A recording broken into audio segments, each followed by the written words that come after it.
Hello, good afternoon or evening or morning, depending, I guess, where you are.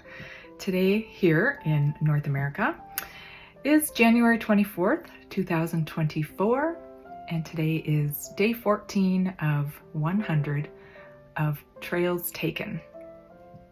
So, here we are in the midst of our unwrapping of ourselves, rediscovering of ourselves. I hope you're finding it interesting, things that you don't really think about very often, but are so inherent to who we are. So today's question is, our mother is living, deceased, emancipated, MIA, like missing in action, unknown, or other. Of course, these all have different little meanings to each of us. But again, our mother is living, deceased, emancipated, missing in action, unknown, or other. Okay, how'd you do? Our mother is, my mother is living. I know a lot of people who have mothers that are living and they don't have a relationship with them, and that's okay, as long, I suppose, as you forgive yourself for whatever transpired. Also forgive her. A lot of times, just think about the olden days. We would get married and move away, or if it was a son, then he would stay and work the land or whatever his parents needed him to do. So having a relationship with our mother when we are adults, I think that's very valuable, as long as they're willing to impart some wisdom. Some of our mothers are very quiet and keep their crap to themselves, and that makes it a little more difficult for us to understand who we are and how we got to be the way we are, and also the way they are and why they are that way. So hopefully, if they're still living, you have a relationship, and if it's not in good standing, make it good standing in your heart, even if there's not room for forgiveness to happen on a level that's out in the open, 3D. If you've got to do the forgiving on the inside, because sometimes we make apologies and we're never going to get a response, or sometimes we forgive them because they just don't know. They don't, what's that? Forgive them, they know not for what they do. Something like that. They have their own crap and their own lives and their own beliefs and upbringing and things, right? So if you have a living mother, do your best to make amends there. If she's deceased, well, again, still we can have our forgiveness, like people that won't ever ask for forgiveness or won't ever accept forgiveness or don't believe they need forgiveness even. It's up to us to do that work for ourselves, and even if they're deceased, we can make peace. We have to have a way that enables us to move forward, and I believe with the vibrations and frequencies and things about the other side, that if they're deceased and we do have forgiveness in our heart, it's felt both here and there. Your mother could be emancipated. Did you get a divorce from your parents? Did you get a divorce from your mother as a child? Sometimes that's necessary just for the sanity of the child themselves. I think Ozark was one of the first places I've really noticed that. I think the daughter, she went off and got herself emancipated because her parents were doing things she wasn't in alignment with. And I think that's fair. That's fair. Our parents are there to guide and nurture us, and we as human beings, even though we may be small or young or still unaware of things, innocent even. I think it's fair for us to be able to have our own sovereignty and our own ability to self-nurture if that's not coming from where it needs to come from. So they could be missing in action, perhaps. You know, they disappeared when you were a child and left you with the father. Or, you know, as an older person, maybe they ran into some trouble themselves and just disappeared into the woodwork. Or, of course, sometimes there's unknown things that we don't know about. Obviously, they're unknown. But say, you know, somebody just disappeared. Maybe they couldn't handle things. Or, you know, they just went off on their own way because they felt tied down or burdened or something, you know? There's a lot of reasons for these kinds of things. And then, of course, there's something I might not have thought about. You might be sitting there, what about this? What about this? This is where I'd really like to have participants, whoever does the workshop, the workbook. I think it's nice in the future, if you are interested also, to follow the different programs, the different steps, and where we get more in depth into the information that we write down here on the positive side. That's meaning making. So that's part 4, and that is in line with our heart chakra. Just meaning making about what it means to you, any of the things that you've written down, or any of the things that, you know, maybe I'm going to talk about.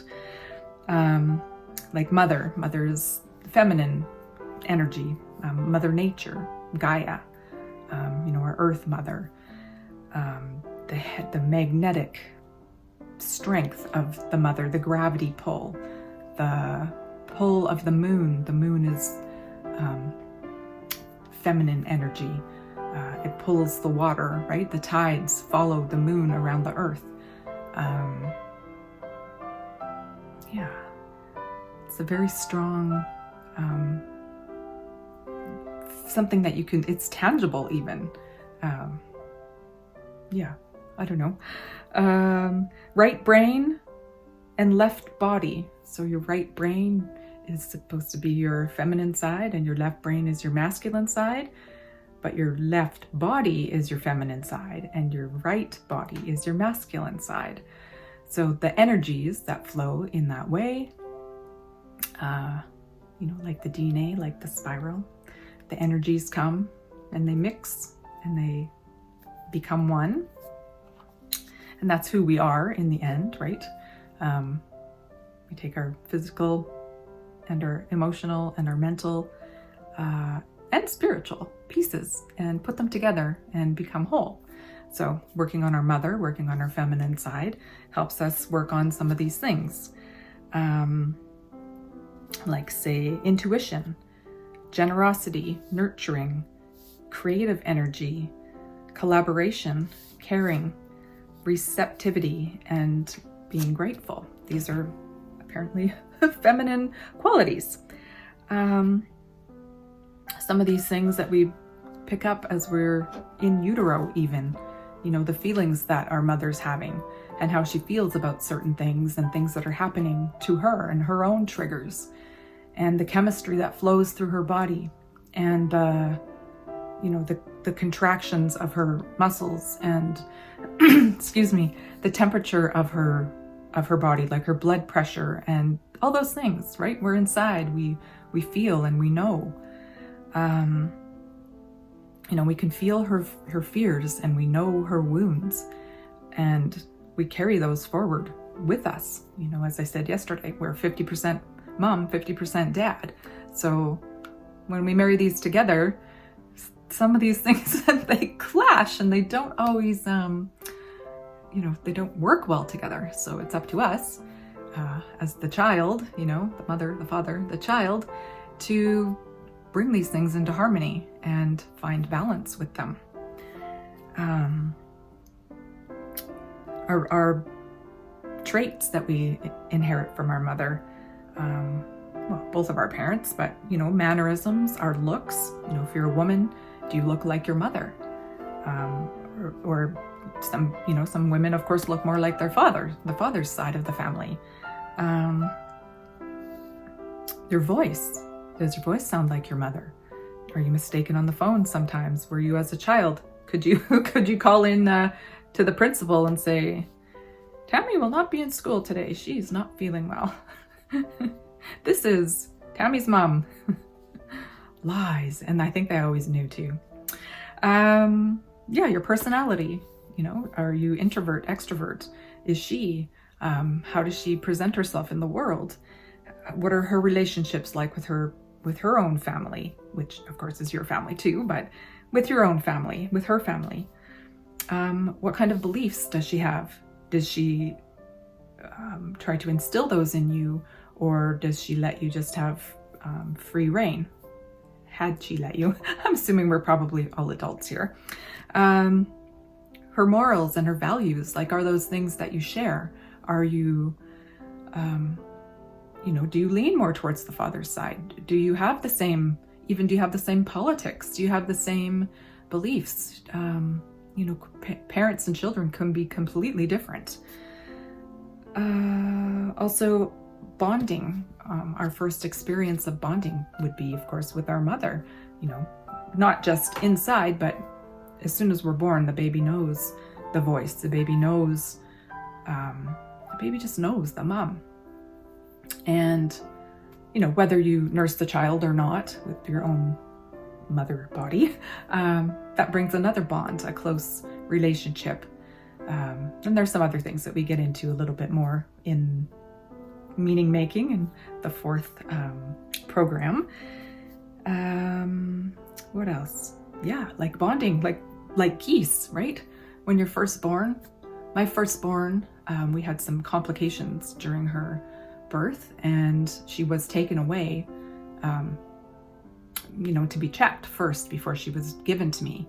And I do believe that makes a difference in the parent-child relationship, not in the relationship, I shouldn't say that, in the bonding, in the physicality. The baby needs to smell the mother and all those kinds of things. And I think if you're deprived of that moment, then there can be a little bit of a bonding issue, I think. It's no different than nature, like with geese. Let's see. Oh, and then there's, of course, some mothers who can't bond with their children. They have the postpartum depression. And I too have had experience with this, not with my own self. But the time that I had, this is another thing, the resonance of things. The day after my daughter was born, this is back in the day when you didn't go home the next day, another woman came in beside me, and coincidentally, she was somebody I had gone to school with. And she was suffering from postpartum, and she was having a really bad time. So, I really got to understand that firsthand and in the moment, and was very thankful that I didn't have that to suffer with, because how traumatic, just for the mom and the baby. And actually, there's a really good story about that in the book that I'm co-authored in, The Women of Worth. I'll put that in the description. If anybody, has suffered through postpartum or knows somebody that does, maybe that might be a nice story for them to read. So I guess for me, the trigger today was the bonding part. So amazing. My daughter has gone on to be a nurse, and her first, I don't know what you call it, assignment, her first placement, I guess, within the hospital is in working with the postpartum patients. So thank you, my daughter, my love. You are such a sweet woman. And, those women will appreciate your kindness and your caring. So there we are, our mothers, our mother wounds, and our feminine energy. So go be with that for the day, and until tomorrow, I will see you then, and yeah, be well.